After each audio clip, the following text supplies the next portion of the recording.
Olá, sejam bem-vindos a mais uma aula do curso de História Moderna da Universidade Federal do Oeste do Pará.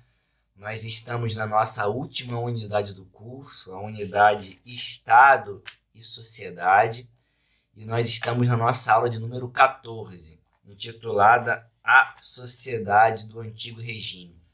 Para essa aula, eu selecionei um artigo nessa busca de materiais online de qualidade que pudessem suprir até aqueles textos maiores, tradicionais, que demandariam aí mais scanner ou outras estratégias de envio. Eu busquei substituir o nosso texto da aula de hoje para explorar um artigo do professor Ronald Raminelli, professor, se eu não me engano, já é professor titular também de História Moderna da Federal Fluminense, a Universidade Federal Fluminense.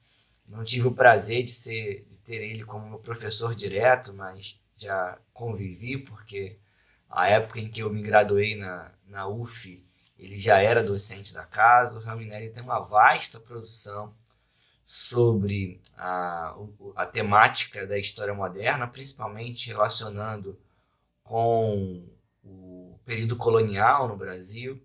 Então, fica aqui mais uma dica. Eu já citei muito também o trabalho do Ronaldo Weinfels, outro historiador da área de moderna da UF, e acredito que o Raminelli possa interessar bastante você, aluno de História Moderna. Procura lá o academia.edu do professor Ronald Raminelli, o autor do nosso texto base. Antes de propriamente explorar o nosso texto, eu queria explorar o nosso título. Não é a minha pretensão fazer um aprofundamento dessa discussão. Como eu tenho dito, em geral, todos os temas de moderna, todos os temas de história, eles se abrem, eles se permitem diferentes aprofundamentos mais historiográficos, teóricos, estudos de caso. O nosso próprio texto já aponta nessa direção, mas não é nessa linha que eu quero seguir para essa aula, que eu pretendo mais, novamente, panorâmica, apresentar o tema com um determinado foco. Mas no título, observem que eu chamei a aula de A Sociedade do Antigo Regime. Então, eu busquei, como ponto de partida para essa aula, me introduzir, me inserir num debate maior, que é a de caracterização dessa sociedade. Afinal, como pensar a sociedade anterior à Revolução Francesa? E ao colocar a questão nesses termos, usando como baliza, usando como referência a Revolução Francesa, boa parte da historiografia classificou a sociedade anterior como a sociedade do Antigo Regime. E óbvio, como eu vou falar, esse Antigo Regime aqui se desdobrando não apenas nesses fenômenos mais sociais, de uma organização social, mas também questões políticas, econômicas e assim por diante. Então, como ponto de partida, eu destaco aqui a própria noção de Antigo Regime para pensar a sociedade anterior à Revolução Francesa, já enfatizando que, ao colocar a discussão nesses termos, a Revolução Francesa tem centralidade. Por que eu estou enfatizando isso de forma repetitiva até nesses primeiros minutos? Porque se eu retiro a Revolução Francesa do centro da discussão, a historiografia vai repensar bastante. Então, atualmente, inclusive, boa parte das discussões evita o termo do Antigo Regime, mas eu acredito que ele está ainda posto, por vezes está no nosso linguajar sintético. Nós falamos de um Antigo Regime para explicar um conjunto vasto de experiências da Idade Moderna, mas por vezes sem detalhar. Então, nesse primeiro momento, eu destaco que esse é um termo que nasce no contexto da Revolução Francesa, principalmente ali no final do século XVIII e início do século XIX, ou seja, ninguém do período anterior, ninguém dizia que vivia sob o Antigo Regime, sob algo que era antigo, pelo contrário. Então, exatamente nesse contexto da Revolução, que esses grupos sociais ligados às revoluções burguesas eles classificam o passado que eles visam superar de antigo regime. E ao classificarem, reforçam perspectivas de distinção entre o que era um antes e o que é um agora, esse momento pós-revolução. Tá? Então, para pensar aqui esse antigo regime, ele é encarado como um termo, e aí nós o encaramos muito mais como um conceito forjado no final do século XVIII para o início do século XIX, que aponta para um duplo regime, um regime político, marcado, por exemplo, pela monarquia absoluta, o absolutismo monárquico, marcado pelo direito divino dos reis, e também o regime social. E esse regime social aqui vinculado à questão de uma sociedade de ordens, de uma sociedade corporativa.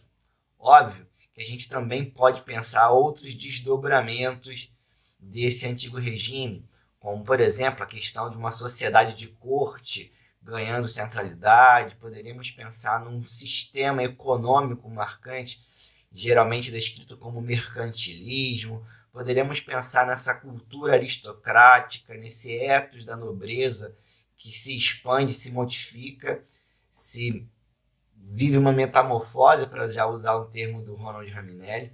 Então, nós podemos pensar essa sociedade do antigo regime que se expressa, esse regime que se expressa em diferentes dimensões, principalmente em termos políticos e sociais, mas também aqui em elementos econômicos, jurídicos, culturais, assim por diante.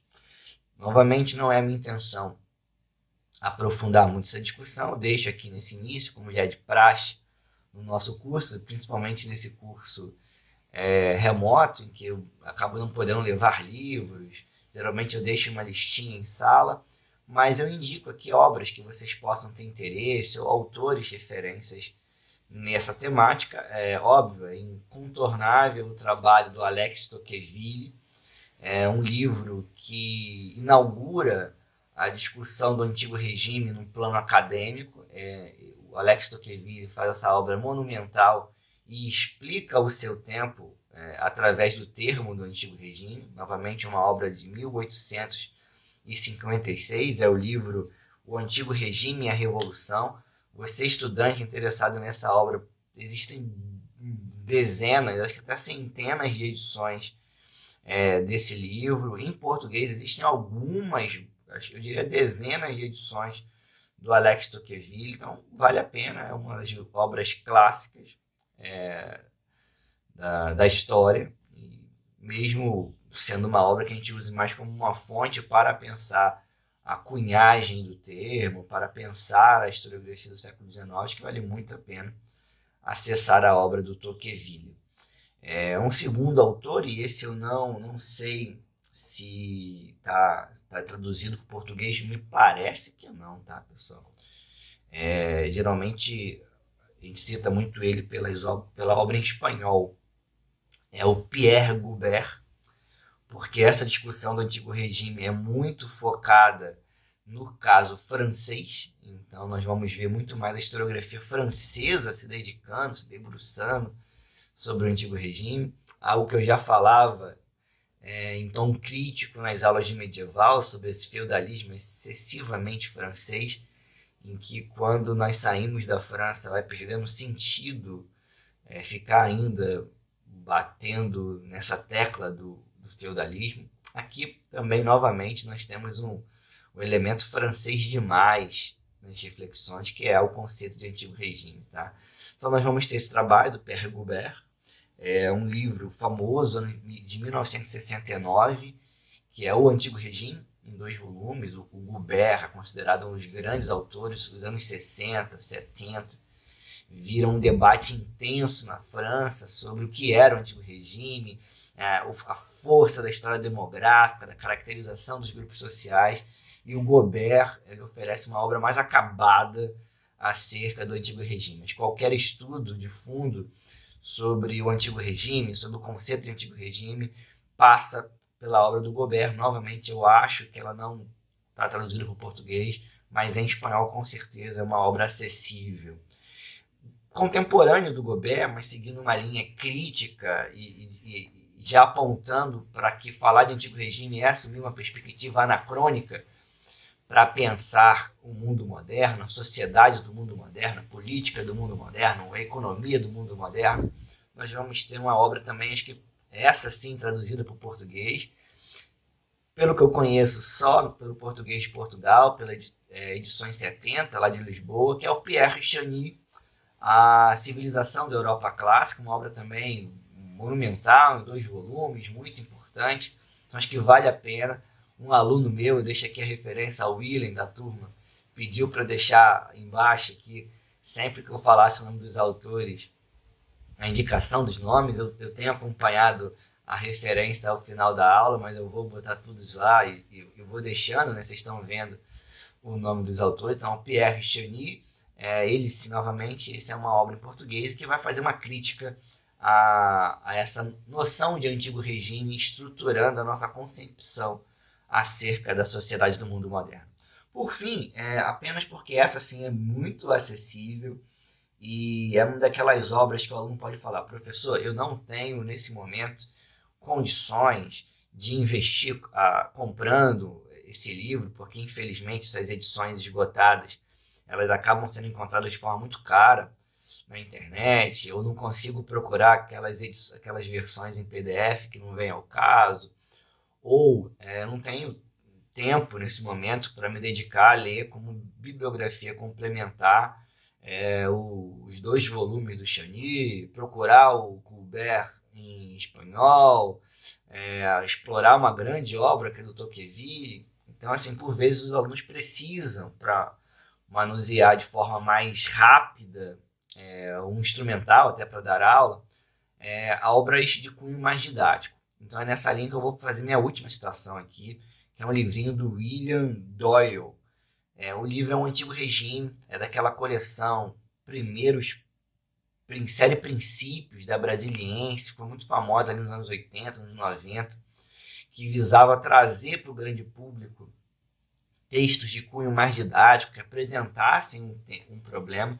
E esse livro do Doyle é uma tradução, ele é um livro dos anos 80, escrito em inglês, foi traduzido para o Brasil nessa série. Então é um livrinho de 80 páginas, daquela coleção de bolsa. Eu vou deixar aqui a capinha do livro já na tela, porque eu acho que ele é muito útil, exatamente porque ele não quer apresentar e discutir a sociedade do antigo regime, mas que ele se preocupa exatamente em trazer como o tema do antigo regime foi abordado entre o século XIX e o início do século XX. Então, caminhos de abordagem da temática que podem ser muito úteis para você, estudante, que quer compreender melhor essas nuances, essas diferentes abordagens, ok? Seguindo ainda nessa parte introdutória, eu gostaria de ler alguns trechinhos de livros mais gerais para falar um pouco sobre essa sociedade do antigo regime. Então, antes de enveredar pelo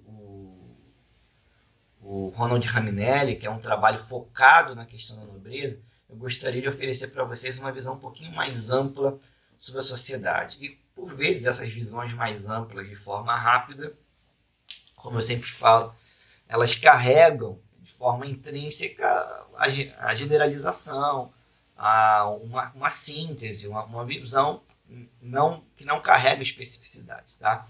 Então eu vou ler um trecho também de um manual brasileiro, né? Não é tão didático no sentido de visar explicar ao grande público, por exemplo, que foi aquela série dos primeiros passos. O Francisco Falcon é um dos grandes historiadores brasileiros, foi professor durante muito tempo da Federal Fluminense, professor da PUC Rio, deixou uma vasta obra sobre o período moderno, pensando a história moderna em termos mais gerais, mas também a questão específica do Brasil colônia. E esse livro é escrito por ele, pelo Antônio Edmilson Rodrigues, e é um manual sobre história moderna. O livro é A Formação do Mundo Moderno, a construção do Ocidente dos séculos XIV e XVIII. Eu chamo o Falcon de uma historiografia, não vou chamar aqui de tradicional, porque às vezes tradicional soa como algo ultrapassado, não é isso, mas é uma historiografia, para ficar mais bonito, chamar de um pouco mais clássica, de grandes modelos explicativos, uma historiografia que não expressa aqueles caminhos, por exemplo, da microhistória, da virada pós-moderna, não, da usa dos grandes modelos explicativos.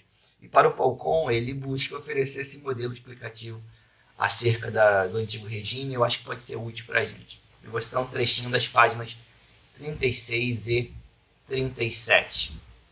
A noção de antigo regime abrange, em princípio, o conjunto das características econômicas, sociais, políticas e culturais típicas das sociedades europeias centro-ocidentais entre os séculos XV e XVI e o final do século XVIII e início do século XIX.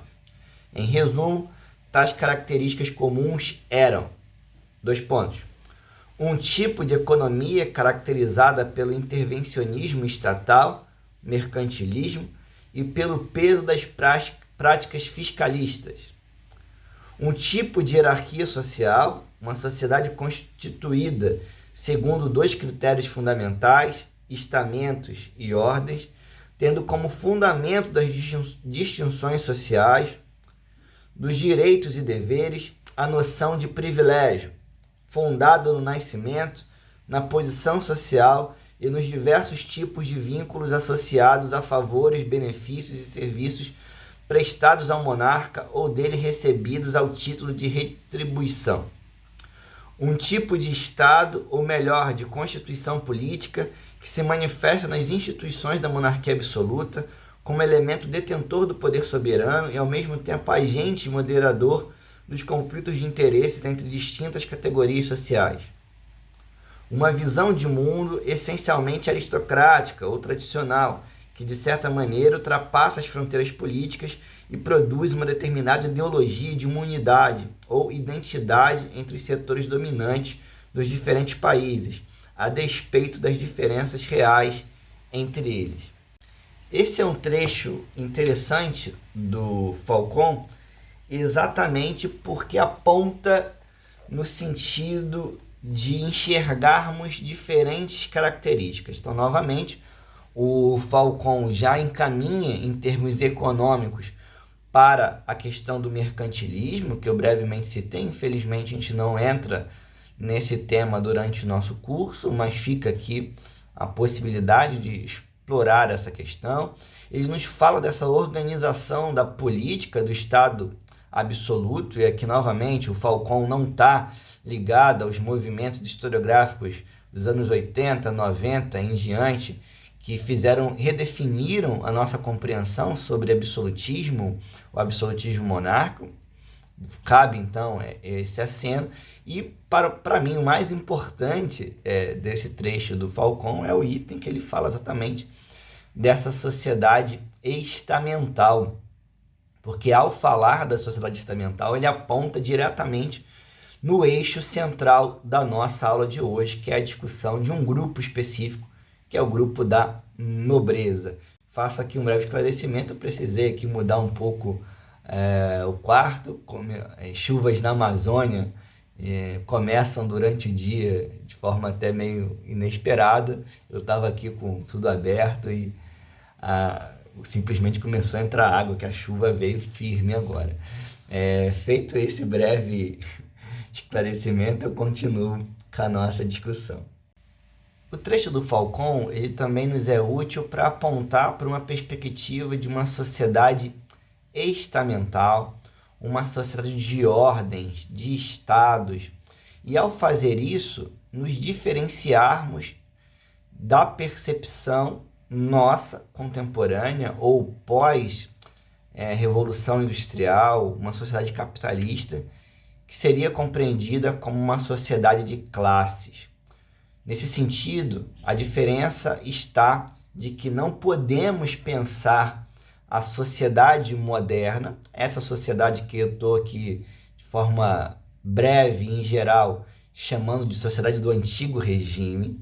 Não podemos pensar a sociedade da Idade Moderna como uma sociedade fundada nos indivíduos, né? Diz o historiador, infelizmente falecido, o Antônio Manuel Espanha, que, na verdade, o mundo moderno se caracteriza pelo anti-individualismo, né? Por uma sociedade corporativa que se entende como um organismo vivo em que cada grupo, cada estamento tem as suas determinadas funções. E aí, como bem explica o Espanha, pensar nessa perspectiva é encarar que a harmonia da sociedade, essa unidade social, não depende, não pressupõe igualdade entre os membros. E aqui os membros entendidos como categorias sociais. Aí eu vou ler um trechinho do Antônio Manuel Espanha, do livro História das Instituições, Épocas Medieval e Moderna, um manualzão do Espanha, salvo engano, nos anos 80 ainda, mas que ajuda muito para quem tem interesse em termos de organização jurídica da sociedade, organização institucional, uma história institucional, uma história do direito. É um dos grandes manuais aí ainda hoje, e em língua portuguesa sempre facilita. Eu vou ler aqui um trecho da página 200 do livro. Abre aspas. Ao contrário do que acontece hoje, em que a desigualdade social, material, está encoberta pela igualdade formal perante a lei, a estratificação social refletia-se diretamente numa estratificação jurídica, o que tornava todo o tecido das relações sociais diretamente visível a partir do direito. No plano filosófico e ideológico, a isto correspondia uma concepção também corporativa da vida social, em que a sociedade aparecia como uma combinação coerente de vários grupos autônomos e com fins particulares: a família, o grupo profissional, a cidade, o reino e, finalmente, a república cristã. Neste corpo social, o indivíduo não tinha um lugar ou uma identidade autônoma, estando seu estatuto completamente dependente da sua situação em relação aos grupos. Fim de citação. Com esse trecho do Espanha, eu passo então a falar do nosso texto base, que é do Raminelli. Novamente, o Raminelli está explorando um eixo, né, dessa diversidade social do período. Ele escolhe discutir o tema da nobreza e pensar exatamente a diversidade da nobreza no Antigo Regime, a diversidade das categorias nobres, a diversidade da hierarquia social dos nobres. E aqui, desde já, eu abro um parênteses, um asterisco, para você, professor, eu queria aprofundar essa discussão, eu queria até ter acesso a textos que me permitissem estabelecer confrontos e contrastes. Vale a pena, já porque eu citei o Antônio Manuel Espanha, após ler esse texto do Raminelli, procurar um outro artigo, do Manuel Espanha, que foi publicado na revista Tempo, da UF, em 2006, que é o artigo A Mobilidade Social na Sociedade do Antigo Regime, tá? Por que eu estou citando esse artigo? Que é um artigo muito bom do Espanha, em que ele vai criticar uma das ideias centrais do nosso autor, que é de que pensar a relação da nobreza no Antigo Regime é pensar a nobreza no Antigo Regime é pensar como que nobreza e riqueza passam a caminhar juntos. E aí o Raminelli se preocupa muito nesse texto ao falar aqui das metamorfoses vividas pela nobreza entre o final da Idade Média, mas principalmente entre o século XVI e o século XVIII, XIX. E aí o legal do texto do Raminelli é essa articulação que ele faz entre os diferentes casos europeus, Espanha, Inglaterra, França, Portugal, mas também se aproximando em estudar as características da América Espanhola, da América Portuguesa. Então acho que o Raminelli oferece para vocês uma perspectiva ampla que articula diferentes questões ligadas à Europa e à América. Então espero que também possam contribuir nos estudos sobre o Brasil colônia, sobre a América geralmente, a América colonial, que eu acho que o texto do Raminelli é muito útil, tá? E o Espanha exatamente está criticando isso. Para o Espanha, a riqueza não é um fator preponderante da mobilidade social no antigo regime, ok? Então, enquanto o Raminelli estrutura o seu texto na ideia de riqueza, redefinindo, inclusive a entrada, a permanência, a extensão para a nobreza, o Espanha segue uma perspectiva um pouco diferente que vale a pena ler para ter duas ideias em relação a esse tema. Não vou mais ficar falando do Espanha, eu vou me concentrar no Raminelli. Então, para tratar dessas metamorfoses, o Raminelli já começa o texto nos ajudando, e aí eu digo porque, em geral, nós temos uma ideia de grupos muito fechados, talvez até reflexo de uma ideia simplista das grandes classes sociais. A gente pensa a nobreza como um grande grupo homogêneo demais, que de fato não é, e o povo também como um grande grupo, né? Então a gente mistura aí desde um comerciante de grosso trato, alguém das elites urbanas, a um pequeno camponês, a um pequeno trabalhador urbano, e aí aos pobres e marginais. Não é esse o caso.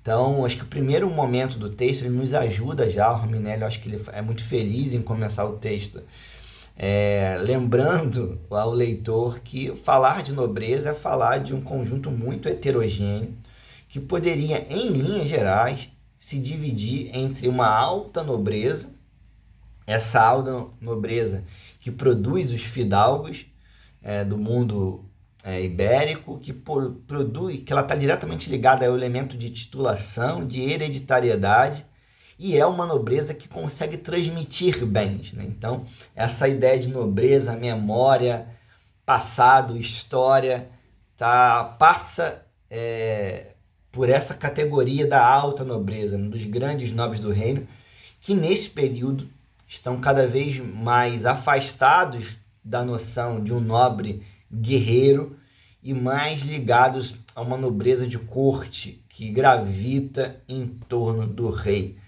Rei esse já cada vez mais chamado de majestade, por exemplo, nos reinos ibéricos.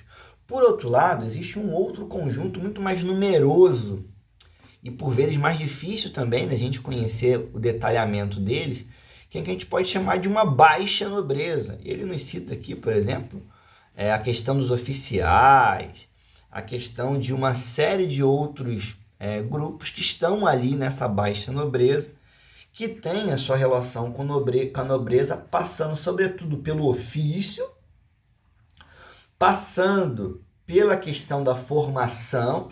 Mais à frente ele até cita como que a formação universitária, ou o destaque na universidade, poderia contribuir para uma nobilitação. Mas observem que ele também nos fala que essa nobreza ligada ao elemento civil, aos feitos individuais no universo político, militar, às armas, por exemplo, ela é muito mais uma nobreza do indivíduo. Então, o nobrecimento que recai sobre o indivíduo através da mercê do rei, para a gente usar o termo das monarquias ibéricas, sentido da monarquia portuguesa. Então, através de um ato do rei, muito discutido no texto da Espanha, a mercê régia, aquele indivíduo pode mudar de estamento. No entanto, isso colocava esse homem, e aí o Raminelli acho que discute isso muito bem, não plenamente no seio da nobreza, né? Ainda gerava uma série de situações demandando aí todo o investimento das gerações seguintes, em busca também de uma ascensão dentro da nobreza. Então nós falávamos, o Raminelli aqui faz questão de enfatizar a questão do como esses grupos enobrecidos, eles precisam buscar estratégias para conseguir, algo que era raro, transmitir bens, mas para conseguir permanecer na nobreza e ascender nessa nobreza, né? O casamento era um expediente muito importante. O Raminelli não vai por essa linha, não vai discutir uma questão que eu gostaria de chamar a atenção, que é, novamente, essa questão da memória, né? De como a linhagem, como o elemento hereditário é um fator chave para a gente entender a nobreza nessa sociedade do Antigo Regime. E, nesse sentido, eu destaco para você que está aí, estudante, queria também ter uma reflexão maior sobre fontes, a importância de ler os livros de linhagem, ler os trabalhos de genealogia, os nobiliários. Então isso é muito comum na Idade Moderna, as provas genealógicas da Casa Real Portuguesa, ali no século XX, os brasões da Casa de Sintra. Nós vamos ter o nobiliário do Filgueiras Gaio, em Portugal, livro de linhagem do século XVI. São obras muito importantes para nós vermos exatamente esse movimento ligado à memória das casas nobres em busca de legitimação social, né? Um grupo que busca redefinir as hierarquias até para conseguir exatamente estabelecer e definir essas posições sociais diferenciadas, novamente, de um grupo tão heterogêneo. O Raminelli nos fala de diferentes experiências vividas em cada caso, não vou entrar nesse cenário, da nobreza em cada parte da Europa. Ele faz uma crítica à discussão do marxismo, então ele vai apresentando esses estudos de caso, fazendo essa crítica a uma abordagem marxista nesse tema, e ele propõe uma leitura que está lá na página 90, queria aqui dar uma lidinha para vocês. Abre aspas. É a síntese do Raminelli. Assim, a partir do século XVII, não eram os feitos nas batalhas a condição para receber as melhores honrarias, mas a herança paterna que concedia aos filhos os títulos, o patrimônio e as virtudes próprias do segundo estado. Assim, o sangue do monarca transmitia a nobreza e a capacidade de comando aos filhos e tornava-os, sobretudo, aptos a governar como soberanos ou conselheiros. Com a difusão da crença no sangue nobre, considerava-se como norma quase naturalizada a nobreza hereditária. Fim de citação. Esse trecho do Raminelli é interessante porque ele está fechando uma discussão sobre a nobreza hereditária, essa alta nobreza, e ele aponta em algumas questões que, mesmo sendo tratadas de forma breve, eu acredito que são muito importantes da gente, pelo menos, assinalar, né? Então, isso também justifica por que eu selecionei esse texto, né? O Raminelli consegue, num texto curto, num artigo, apontar várias discussões que são muito relevantes. E uma delas é a Revolução Francesa, as revoluções burguesas não tiram completamente o poder e essa importância da nobreza na sociedade europeia. Pelo contrário, pensar a importância da nobreza, é óbvio, o Estado, em termos gerais, muda, há uma ascensão da burguesia, sim, não é desconsiderar isso. Mas o Raminelli lembra muito bem que a gente, pelo menos até as guerras mundiais, a referência da nobreza ainda era estruturante para pensar as sociedades europeias. Tá? Então, é a partir dessa discussão, que ele está falando da importância dessa nobreza, que ele vai pensar, então, outros caminhos da nobreza no período, que é essa nobreza comprada. Então, ele vai nos falar dessa associação cada vez mais intensa entre riqueza e nobreza, que leva a uma perspectiva de que, para ocorrer a ascensão social, já no século XVII, se observa que era muito mais importante a riqueza do indivíduo do que o mérito pessoal. Então, olha como o Raminelli está se posicionando nesse debate que é muito maior, historiográfico. Até assinalei aqui um olhar um pouco diferente oferecido pelo Antônio Manuel Espanha. Para o Raminelli, a atuação de um homem na guerra ou feitos de uma vida do ofício tendiam menos e cada vez menos a implicar no enobrecimento ou na possibilidade de compra de um cargo ou de um título de nobreza do que a riqueza adquirida pelos indivíduos. Então, ele vai nos mostrando aí ao longo do artigo, o central da discussão passa muito por essa ideia, inclusive é o título do texto. Abre um parênteses, observem como o autor consegue demonstrar, desde o título, o fio condutor de sua abordagem, fim dessa referência. Então ele vai exatamente discutindo como que a questão da guerra, do serviço, passam a ocupar um espaço secundário e que a riqueza se torna um elemento estruturante da mobilidade social ou da ascensão social nesse contexto, né? Então ele até destaca, inclusive, para falar disso, um termo que vocês devem estudar quando forem trabalhar com o Brasil colônia, espero, que é a discussão dos nobres, da nobreza da terra, né? Que mesmo não tendo título, pela riqueza, assumiam aí a função de nobres na América Portuguesa. Então, em torno disso, ele vai discutindo, inclusive, o comportamento dessa nobreza. Eu acredito que isso fique mais claro com aquela citação que eu fiz lá no início, ainda do texto do Falcon, que é de uma referência aristocrática para definir a cultura do período moderno.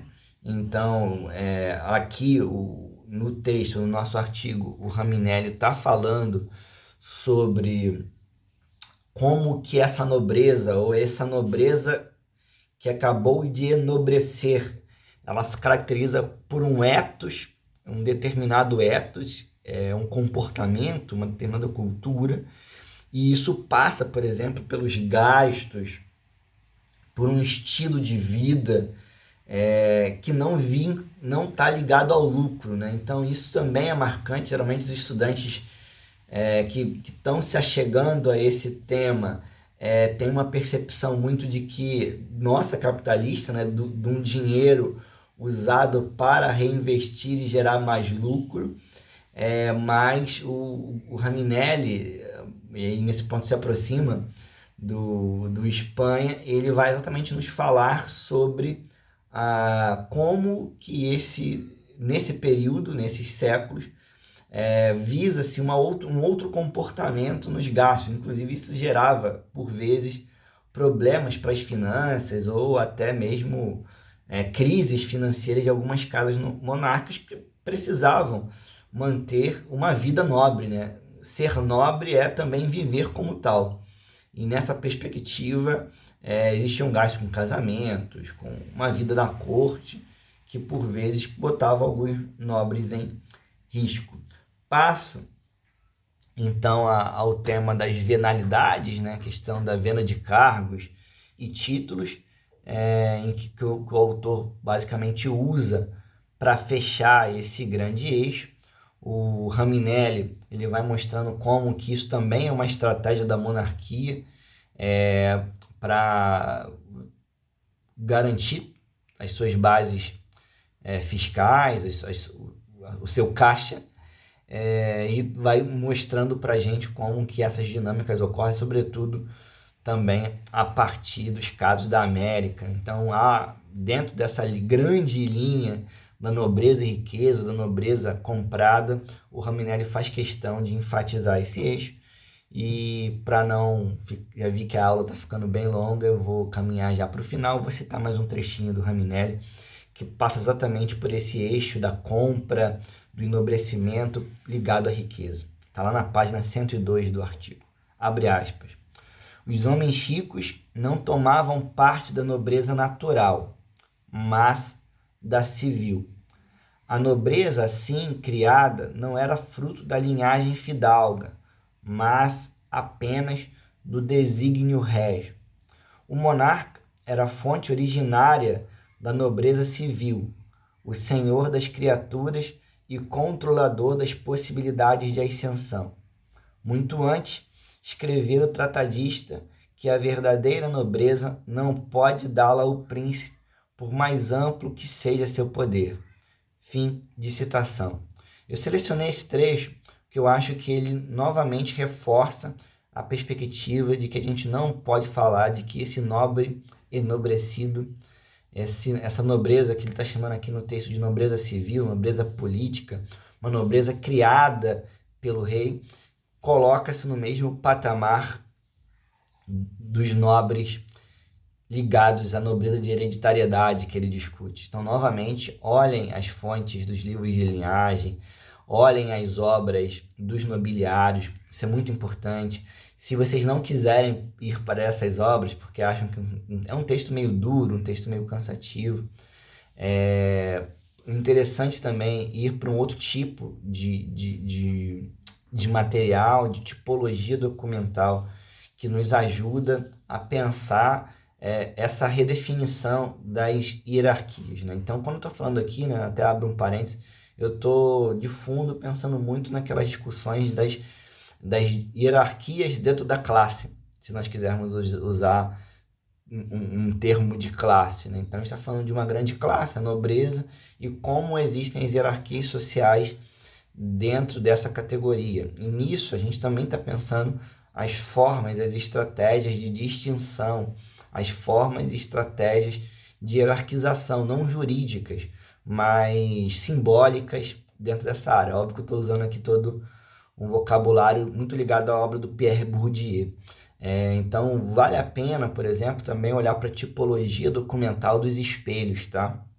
A gente fala muito de espelhos, espelhos de príncipe, literatura especular, para falar de Idade Média, para falar de Egídio Romano e por aí vai.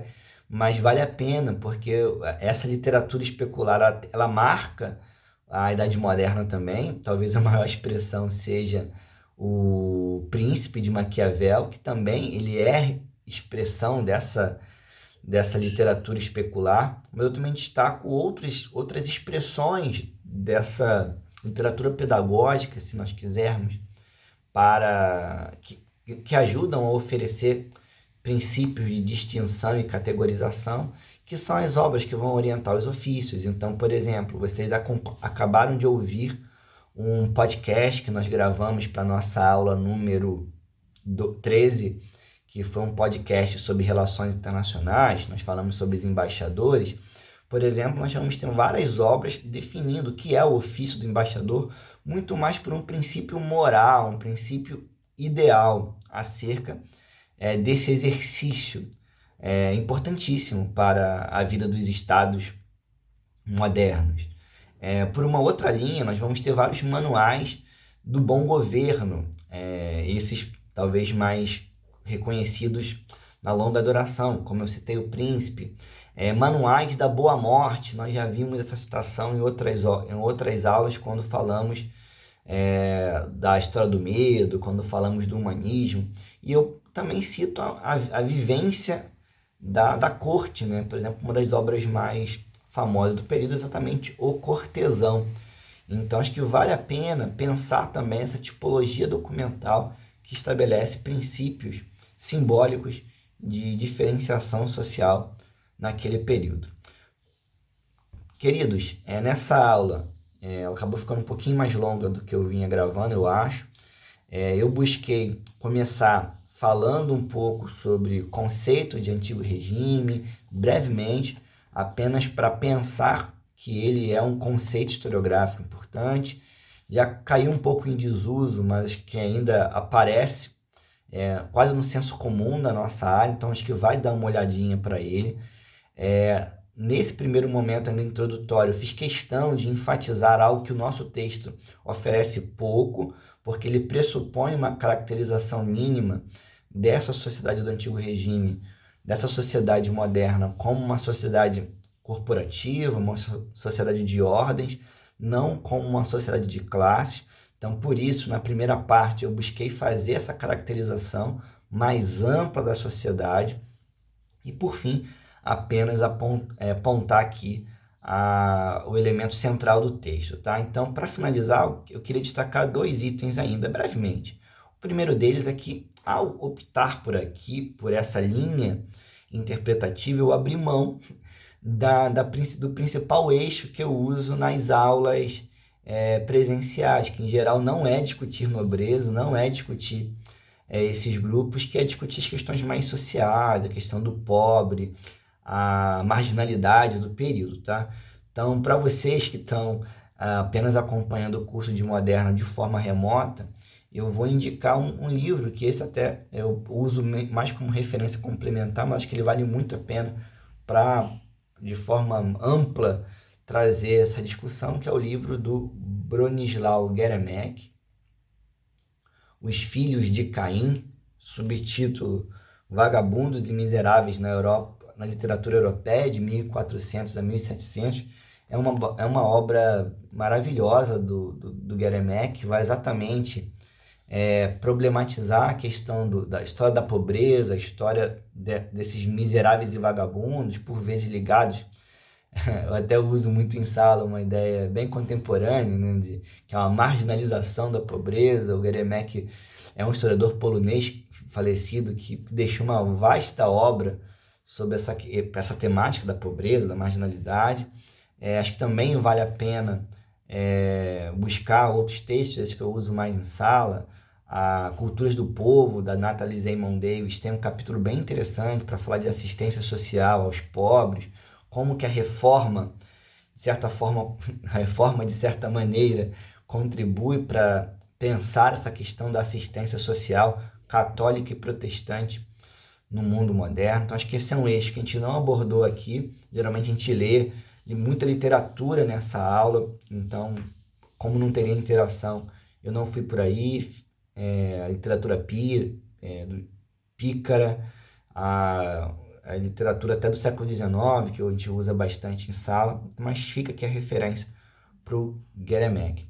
E por uma outra linha, eu queria assinalar a importância de vocês estarem olhando com carinho o texto do Ronald Raminelli.